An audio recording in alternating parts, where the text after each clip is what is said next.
Hello प्यारे बच्चों, कैसे हो आप लोग।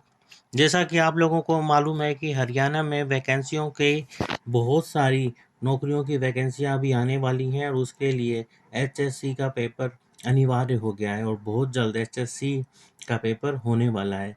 तो इसके लिए हमने जो पुराने एचएससी के जो कुछ पेपर हैं उनको हम ढूंढ के लाए हैं और आपके लिए उनको हम सोल्व करेंगे।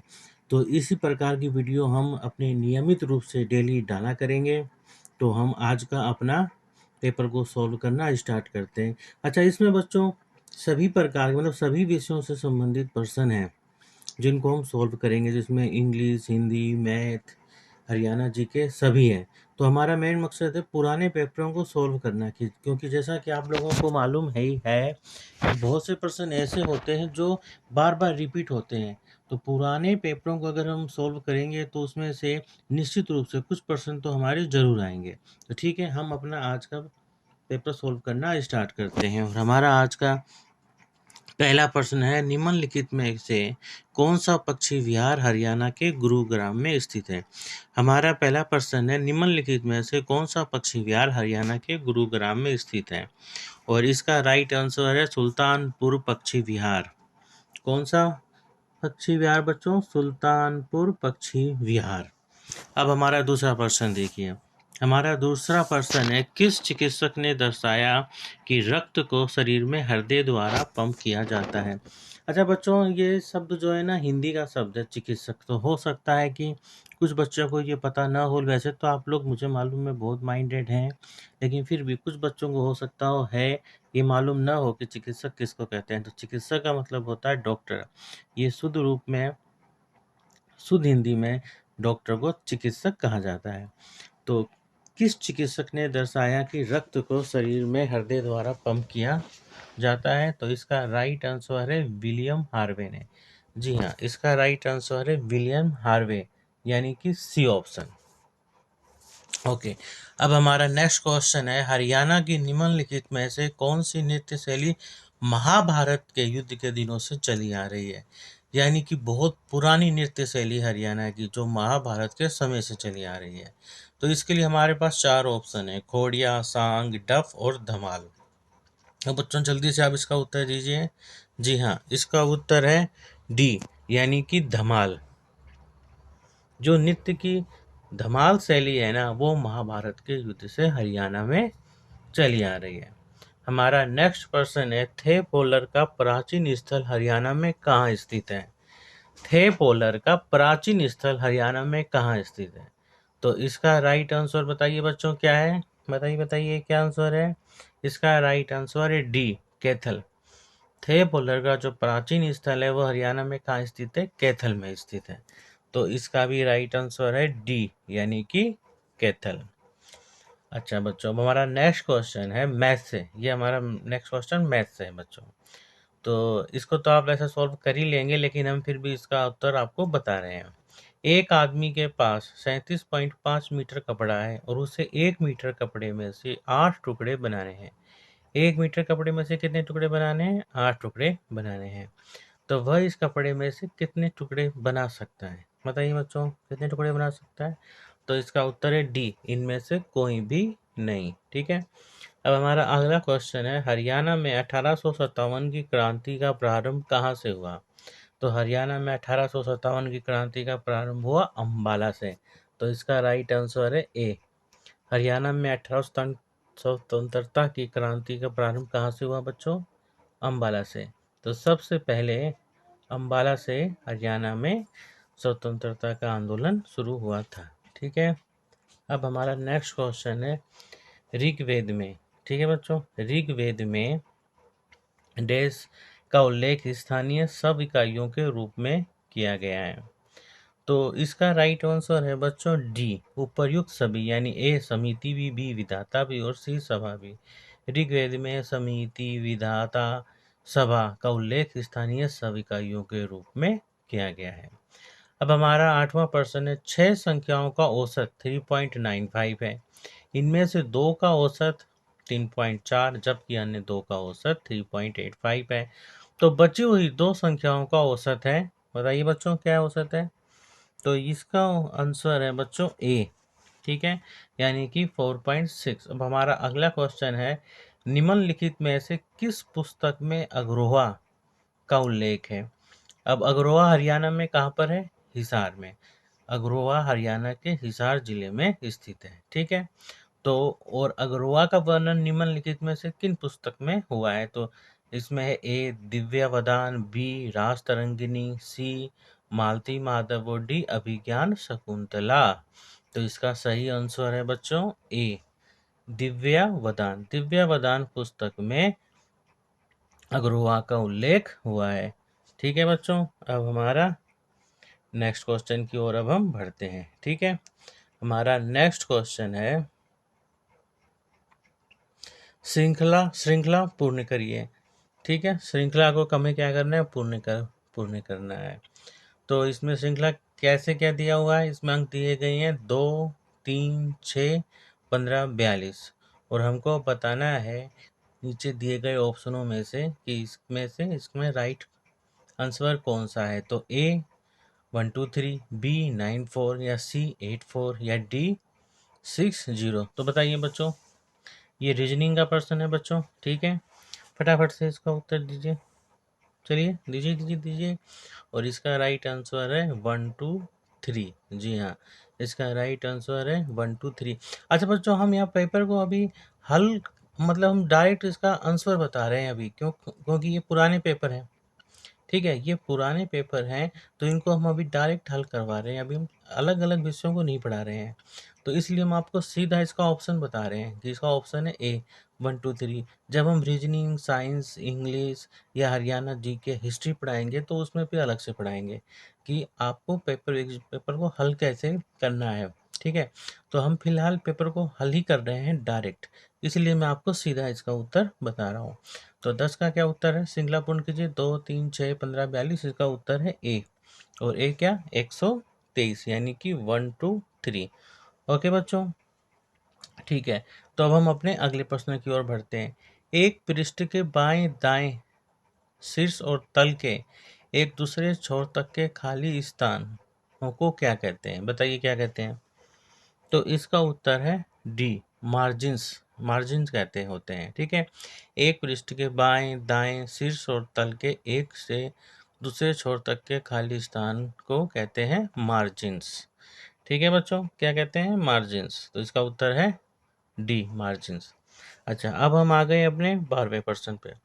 निम्नलिखित में से किस गुप्त शासक को कविराज की उपाधि मिली थी? निम्नलिखित में से किस गुप्त शासक को कविराज की उपाधि मिली थी? तो इसका उत्तर तो आप जो भी जिसने भी हरियाणा का इतिहास थोड़ा बहुत भी पढ़ा है वो जरूर बता सकता है, क्योंकि गुप्त वंश तो एक बहुत ही प्रसिद्ध जो है ना वंश रहा है। तो बताइए किस गुप्त शासक को कविराज की उपाधि मिली थी? तो वो है समुद्रगुप्त। जी हाँ, इसका राइट आंसर है बी, यानी कि समुद्रगुप्त। समुद्रगुप्त को कविराज की उपाधि मिली थी। और हमारा अगला प्रश्न है, पैरा ओलंपिक खेलों में पदक जीतने वाली हरियाणा की प्रथम महिला कौन थी? ठीक है, पैरा ओलंपिक खेलों में पदक जीतने वाली हरियाणा की प्रथम भारतीय महिला कौन थी? तो इसका उत्तर कौन देगा? जल्दी बताइए, कौन देगा? आप ही दोगे ना? तो इसका उत्तर है डी दीपा मलिक। ठीक है, तो दीपा मलिक हरियाणा की भारत द्वारा पैरा ओलंपिक खेलों में पदक जीतने वाली प्रथम महिला थी। ठीक है, दीपा मलिक। ओके, अच्छा, अब हम अपने नेक्स्ट क्वेश्चन की ओर बढ़ते हैं। ठीक है बच्चों, अब हम अपने नेक्स्ट क्वेश्चन की ओर बढ़ते हैं और हमारा नेक्स्ट क्वेश्चन है, द्वीप आधारित स्ट्रिंग क्या? द्वीप आधारित स्ट्रिंग 1101, 1110, 001 पर विचार के बराबर है। तो इसका उत्तर है बच्चों, इसका उत्तर है सी। ठीक है बच्चों, ये इसका आंसर है। अच्छा, अब हमारा अगला प्रश्न है, 2017 में हरियाणा के किस जिले में Kalpana Chawla government medical college की स्थापना की गई? 2017 में हरियाणा के किस जिले में Kalpana Chawla government medical college की स्थापना की गई? ठीक है, तो इसका राइट आंसर है डी, करनाल में। ठीक है, इसका शॉर्ट फॉर्म हो गया KCGMC। ठीक है बच्चों, Kalpana Chawla government medical college, तो इसकी स्थापना की गई करनाल में। तो इसका राइट आंसर हो गया डी, करनाल। अरुण ने कहा, यह लड़की मेरी माता के पौत्र की। अरुण उस लड़की का कौन है? ठीक है बच्चों, अरुण ने क्या कहा? अरुण ने कहा, यह लड़की मेरी माता के पुत्र की पत्नी है। ठीक है, अरुण ने कहा, यह लड़की मेरी माता के पुत्र की पत्नी है। अरुण उस लड़की का कौन है? तो बताइए बच्चों, कौन है? इसका आंसर क्या है बताइए। दिमाग लगाइए थोड़ा सा। और इसका आंसर है डी, यानी कि ससुर। ठीक है प्यारे बच्चों, इसका आंसर है डी, यानी कि ससुर। अच्छा, भारत में पंचायती राज प्रणाली के सभी स्तरों में महिलाओं के लिए कितने पद आरक्षित हैं? भारत में पंचायती राज प्रणाली के सभी स्तरों में महिलाओं के लिए कितने पद आरक्षित हैं बताइए। तो इसका आंसर है ए, 1/3, यानी कि 1/3। ठीक है, भारत में पंचायती राज जो प्रणाली है उसके सभी स्तरों में महिलाओं के लिए 1/3 की हिस्सेदारी रखी गई है। तो इसका राइट आंसर है ए, यानी कि 1/3। ओके, अब हमारा नेक्स्ट प्रश्न है, तराई का प्रथम युद्ध किस वर्ष में हुआ? तराई का प्रथम युद्ध किस वर्ष में हुआ? तो आप लोगों को ये तो मालूम ही होगा कि तराई के मैदान में 2 युद्ध हुए हैं, और तराई कहाँ पर है? करनाल में है। तराई का मैदान करनाल में स्थित है। तराई का प्रथम युद्ध हुआ 1191 में, और ये हुआ पृथ्वीराज चौहान और मोहम्मद गौरी के बीच में। और इस युद्ध में पृथ्वीराज चौहान की विजय हुई थी। ठीक है प्यारे बच्चों, किसकी विजय हुई थी? पृथ्वीराज चौहान की विजय हुई थी। लेकिन इस युद्ध के बाद जो युद्ध हुआ 1192 में हुआ, उस युद्ध में पृथ्वीराज चौहान। ठीक है, अब हम अपने अगले प्रश्न की ओर बढ़ते हैं, और हमारा अगला प्रश्न है, केदरिया महादेव मंदिर। ठीक है बच्चों, कहाँ पर स्थित है? ठीक है, बताइए कहाँ पर स्थित है। तो इसमें 4 ऑप्शन दिए गए हैं, उदयगिरी, श्रवणबेलगोला, खजुराहो या फिर उदयपुर। ठीक है, अब इनमें से हमें एक प्रश्न बताना है जो कि बिल्कुल राइट है, और वो है सी। जी हाँ, खजुराहो में। ये महादेव मंदिर कहाँ पे स्थित है? खजुराहो में। और हमारा नेक्स्ट, तो इसका फिर उत्तर क्या हो गया? सी, खजुराहो में। ओके बच्चों, सी हो गया इसका उत्तर, और इसका उत्तर हो गया सी, यानी कि खजुराहो में। अच्छा 20, हरियाणा पंचायती राज अधिनियम 1994 की कौन सी धारा विकास योजना से संबंधित है? तो इसका सही उत्तर है बच्चों, बताइए कौन सा उत्तर है इसका। तो इसका सही उत्तर है डी, धारा 249, 249। पंचायती राज अधिनियम 1994 की कौन सी धारा विकास योजना से संबंधित है? तो वो है आर्टिकल 249। हमारा नेक्स्ट प्रश्न है, हिसार शहर की स्थापना किसने की? तो हिसार शहर की स्थापना की फिरोज शाह तुगलक ने। जी हाँ, इसका उत्तर है डी, फिरोज शाह तुगलक। नेक्स्ट प्रश्न, एक निश्चित कोड में लीट को म्यूट लिखा जाता है और फैट को गेट लिखा जाता है, तो उसी कूट में ब्लू को किस प्रकार लिखा जाएगा? जी हाँ, एक निश्चित कोड में ल्यूट को म्यूट लिखा जाता है और फैट को कैट लिखा जाता है, तो उसी कूट में ब्लू को किस प्रकार लिखा जाएगा? तो ये तो बहुत ही सरल प्रश्न है, इसको तो आप फटाफट हल कर ही देंगे, और इसका उत्तर है बी, यानी कि इसको लिखा जाएगा फ्लू। ठीक है बच्चों, इसका उत्तर है फ्लू।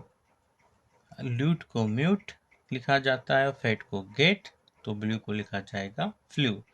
नेक्स्ट प्रश्न है, महाराणा प्रताप ने डैश के ऐतिहासिक युद्ध में मुगलों के खिलाफ लड़ाई की। तो बताइए इसका क्या उत्तर है। इसका सही उत्तर है बी, यानी कि हल्दी घाटी। जी हाँ, इसका सही उत्तर है बी, हल्दी घाटी। वैसे तो महाराणा प्रताप ने मुगलों के खिलाफ बहुत सी लड़ाइयाँ लड़ी, जिसमें चित्तौड़गढ़ की लड़ाई भी प्रसिद्ध है। लेकिन चित्तौड़गढ़ की लड़ाई जिस समय हुई, उस समय महाराणा प्रताप जो है ना, वो मेवाड़ के महाराणा नहीं बने हुए थे, बल्कि वो राजकुमार थे। लेकिन जिस टाइम हल्दी घाटी का युद्ध हुआ, उस टाइम महाराणा प्रताप मेवाड़ के महाराणा थे। ठीक है बच्चों, तो अब हमारा अगला प्रश्न पे आते हैं हम। अगला प्रश्न है हमारा, बड़खल झील हरियाणा के किस जिले में स्थित है। बड़खल झील हरियाणा के किस जिले में स्थित है। तो बताइए इसका उत्तर फटाफट बताइए। तो इसका उत्तर है ए, यानी कि फरीदाबाद। बड़खल झील हरियाणा के फरीदाबाद में स्थित है। अब हम अपने अगले प्रश्न पर आते हैं। भारत में निम्नलिखित में से कौन से शासक सैयद वंश से थे। भारत में निम्नलिखित में से कौन से शासक सैयद वंश में से थे। तो एक कुतुबुद्दीन ऐबक, दो शमसुद्दीन इल्तुतमिश, सी रजिया और डी खिज्र खान। तो इसका सही उत्तर है डी, खिज्र खान। ठीक है बच्चों, इसका सही उत्तर क्या है, डी, खिज्र खान। क्योंकि यहाँ पे देखिए, कुतुबुद्दीन ऐबक जो था, ये तो पहला शासक था गुलाम वंश का, तो ये तो हो ही नहीं सकता। दूसरा शमसुद्दीन इल्तुतमिश और रजिया, ये दोनों बाप बेटी थे। जी हाँ, इल्तुतमिश रजिया का पिता था, तो ये तो दो शासक हो गए, तो ये भी नहीं हो सकते। कुतुबुद्दीन ऐबक को तो सभी जानते हैं, कुतुब मीनार बनाई हुई है दिल्ली में, ये प्रथम शासक था। तो सैयद वंश के शासक इसमें से कौन बच गया, खिज्र खान। तो यही है डी। ओके बच्चों, अब हम नेक्स्ट प्रश्न पे आते हैं। निम्नलिखित में से कौन सी पूर्व चालुक्य वंश की राजधानी थी। ए विजयनगर, दो मदुरै, सी बादामी या डी गोलकुंडा। ठीक है बच्चों, तो इसमें से सही उत्तर है सी। इसमें से सही उत्तर है बच्चों सी, बादामी। तो चालुक्य वंश की राजधानी कौन सी थी, बादामी। अब हमारा अगला उत्तर, हरियाणा का राज्य पक्षी है। बताइए हरियाणा का, ये तो बहुत आसान प्रश्न है और सभी बच्चों को मेरे ख्याल से आता ही होगा। तो हरियाणा का राज्य पक्षी है काला तीतर। जी हाँ, हरियाणा का राज्य पक्षी है काला तीतर। अब हम आते हैं अपने अगले प्रश्न पर। अगला प्रश्न है, दिए गए श्रृंखला में के स्थान पर अक्षरों का निम्नलिखित में से कौन सा समूह आएगा। ठीक है, क्वेश्चन मार्क के स्थान पर कौन सा समूह आएगा। तो ए, बी, सी या डी। तो बताइए बच्चों, इसमें से कौन सा समूह आएगा, फटाफट बताइए। तो इसका राइट आंसर है बी, GWH। ओके बच्चों, चलिए अब अगले प्रश्न पे आते हैं। अगला प्रश्न है, ए और बी भाई हैं, सी और डी बहनें हैं, ए का पुत्र डी का भाई है, तो बी का सी से क्या संबंध है। ठीक है, ए और बी भाई हो गए, सी और डी बहनें हो गई, ए का पुत्र डी का भाई है, ए का पुत्र डी का भाई है। तो बच्चों समझने की कोशिश करिए, ए और बी भाई हैं, सी और डी बहनें हैं, और ए का पुत्र डी का भाई है। तो इसका मतलब है कि ए जो है वो डी का भी पिता है और सी का भी पिता है। तो बी का सी से क्या संबंध है, तो बी का सी से क्या संबंध है, तो बी सीधी सी बात है इसका चाचा है। तो इसका सही उत्तर क्या है, डी।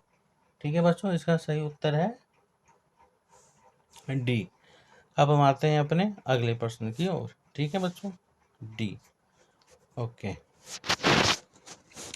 अब हमारा अगला प्रश्न है, एक निश्चित कोड ब्रदर को एस प्रतिशत 53 4% लिखा जाता है, और ड्रीम को 9% 47 स्टार लिखा जाता है। इस कोड में थ्रेड को कैसे लिखेंगे। ठीक है बच्चों, ध्यान से देखिए आप इसको और इसका उत्तर दीजिए, फटाफट से दीजिएगा इसका उत्तर। ठीक है, इसका उत्तर है बी। ठीक है बच्चों, इसका उत्तर है बी। अब हम आते हैं अपने अगले प्रश्न की ओर। एक परिवार में एक आदमी, उसकी पत्नी, उसके 4 पुत्र और उनकी पत्नियां हैं। प्रत्येक पुत्र के परिवार में 3 पुत्र और 1 पुत्री है। परिवार में पुरुष सदस्यों की संख्या ज्ञात कीजिए। ठीक है बच्चों, फटाफट आप भी इसको हल कीजिए और मैं भी हल करता हूँ, और फिर हम इसका उत्तर देखेंगे कि इसका उत्तर क्या है? एक परिवार में एक आदमी, उसकी पत्नी, 2 गए, उसके 4 बच्चे, 4 और 2 6 हो गए, उनकी पत्नियां, यानी 6 और 4 10 हो गए। प्रत्येक पुत्र के परिवार में 3 पुत्र और 1 पुत्री हैं। परिवार में सदस्यों की कुल संख्या क्या है? ठीक है, तो इसका उत्तर है बच्चों डी। कितनी हो गई? 17 हो गई। ठीक है, कुल संख्या है 17, यानी कि डी।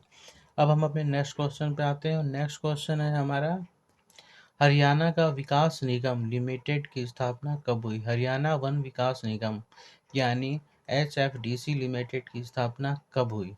ठीक है बच्चों, तो इसका उत्तर फटाफट बताइए। ए दिसंबर 1989, बी जनवरी 1989, सी अप्रैल 1989 या डी मार्च 1989। तो इसका राइट आंसर है बच्चों ए दिसंबर 1989, यानी दिसंबर 1989 में HFDC की स्थापना हुई। और हमारा अगला प्रश्न है, हरियाणा में वर्तमान में कितने प्रशासनिक मंडल हैं? हरियाणा में वर्तमान में कितने प्रशासनिक मंडल हैं? फटाफट बताइए बच्चों, कितने प्रशासनिक मंडल हैं? ए 10, बी 8 या सी 6 या फिर डी 11? कौन बताएगा इसका उत्तर? बताइए। तो हरियाणा में वर्तमान में प्रशासनिक मंडलों की कुल संख्या है 6, यानी कि 6। ओके, नेक्स्ट क्वेश्चन है, कलसिया के राजा ने हरियाणा के डैश शहर में किला बनवाया था? कलसिया के राजा ने हरियाणा के, बताओ बच्चों, किस शहर में किला बनवाया है? कैथल में, पानीपत में, छछरौली में या फिर जींद में? फटाफट इसका उत्तर कौन देगा? जल्दी दीजिए, जल्दी दीजिए, क्विक क्विक क्विक। तो इसका सही उत्तर है बच्चों, बताइए क्या है? कैथल, पानीपत, छछरौली या फिर जींद? हाँ जी, ए कैथल में। कलसिया के राजा ने कैथल शहर में किला बनवाया था। ओके बच्चों, और नेक्स्ट क्वेश्चन पे और अब हम बढ़ते हैं हम, और हमारा नेक्स्ट क्वेश्चन है, प्रथम आधुनिक ओलंपिक खेल कहाँ हुई थी? प्रथम आधुनिक ओलंपिक खेल कहाँ हुआ था? ठीक है, पहला ऑप्शन है रोम, लिस्बन, बार्सिलोना या एथेंस। बताइए कौन कहाँ पे हुआ था प्रथम आधुनिक ओलंपिक? ठीक है, मतलब कि ओलंपिक का जो स्वरूप अभी चल रहा है, वो स्वरूप, उस स्वरूप का पहला ओलंपिक खेल कहाँ पर हुआ था? और इसका सही उत्तर है एथेंस में। ठीक है बच्चों, कहाँ पे हुआ था? एथेंस में।